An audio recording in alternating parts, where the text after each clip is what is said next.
So yun po, na bisita rin namin itong Azure as our post-celebration sa recognition ng aking mga anak. At pagpasok nga po namin dito ay kami namangha sa ganda po ng nasa loob. Yung mga amenities po nila at mga buildings, nakikita po namin agad dito yung mga basketball court na para lamang din sa unit owner.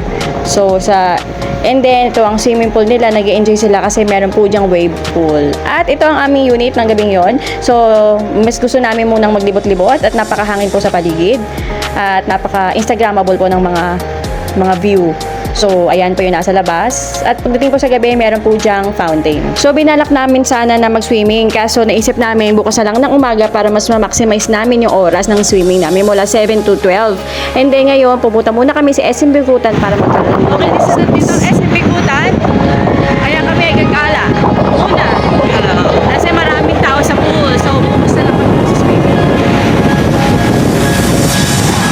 So, lakad-lakad lang kami. Papunta doon. So yung pagtanong ko po dun sa parking ng Azure, pwede bang pag lumabas ulit magbabayad ba na panibago? So sabi niya hindi na kasi walking distance lang ang SM Bikutan. Sabi ko gaano yun ka-real? So yun nga, sabi 10 minutes daw pero wala pang 10 minutes na andun na po kami. Konting lakad lang talaga, katabing-katabi niya na ng Azure. Kaya hindi po kayo mababagot when you stay here. So yun, try namin na iwanan ng mga bata dito. Kaya na. Lagi silang nakasunod sa amin. So, gagawa namin ng parang paano.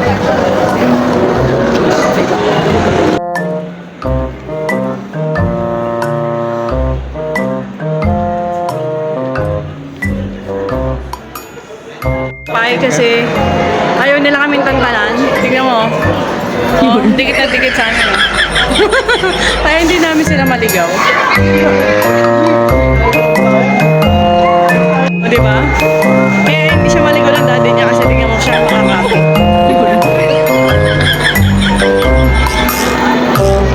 Ayun yung bitawan ng daddy niya.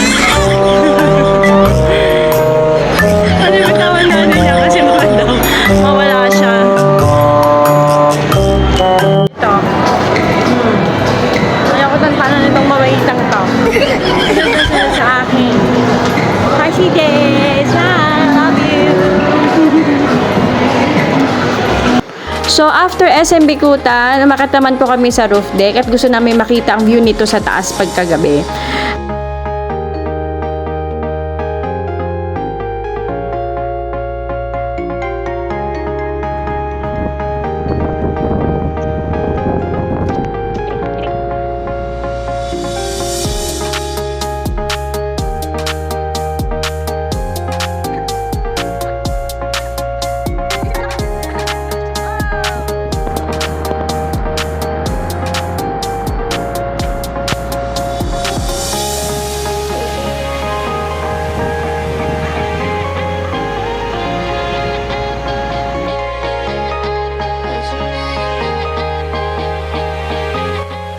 And kinabukasan, walang sinayang na sandali.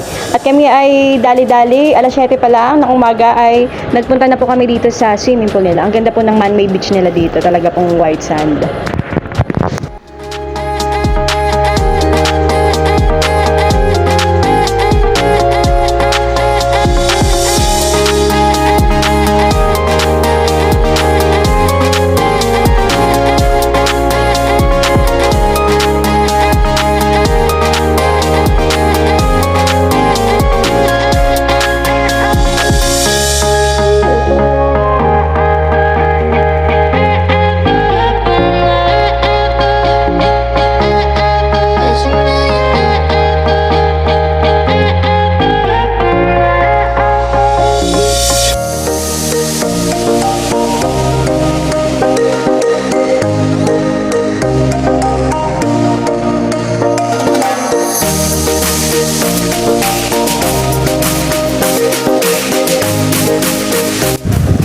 So after, kami ay dumaan po na SM Bacoor para po sa amin lunch at diretso na po uwi. So all in all, we enjoyed the night. Thank you EAM Staycation for your accommodation, and above all, we praise God dahil binigyan niya kami ng pagkakataon na makapag-enjoy at makapag-relax. So in overall, ito po ang amenities ng Azure. Thank you and enjoy watching. Bye!